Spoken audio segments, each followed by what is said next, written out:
शरण शरण श्रोतागण ज्ञानीगुणी पंडित स्वजन भगवान आशीर्वाद और प्रसाद स्वरूप जनता जनार्दन को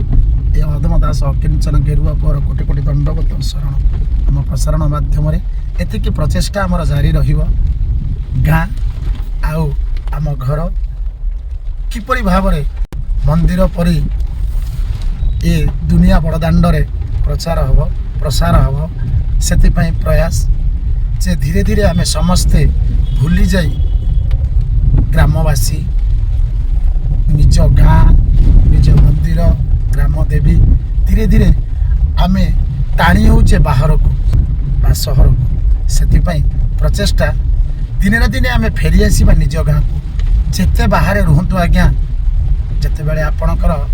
शेष निश्वास ए देहधाम छाड़ी स्वर्गधाम जीव कहतु कौटिकी फेरवे गाँ को फेरवे ना निज मशाणी की फेरवे ना जदि बा न फेरिले कहतु तो आपण जितेबाला वैकुंठ को जीवे जितेबाला विचार को जीवे पालन कौन आपन को सहरवासी किए करेंगे जिते पाखक आसी नथिले से माने पालन करेंगे तेबे बंची थाउ थाउ तांकु तो बंचेकी रखा ना ना पालन किए कर जिते सांगसाथी सहर हे समते आहा कहे किंतु दिनटे नुहे दी घड़ी भितर भूली जीवे हौ कि न हौ ग्रामवासी ग्राम देवती एवं प्रियजन माने जो माने ग्राम रे रुहंती कुटुंब भलिया 10 दिन पर्यंत मन रखिबे आ पालन करिवे ग्रामवासी साधु संतरे ग्राम अटई दाम गाँ मुंड ग्राम देवी जे ग्राम रे मुख्य जान ग्राम रे मुख्य जान ज्ञानी गुणी गुरुजन रे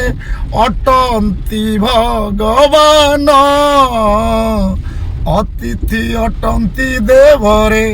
पुणी देव ब्राह्मण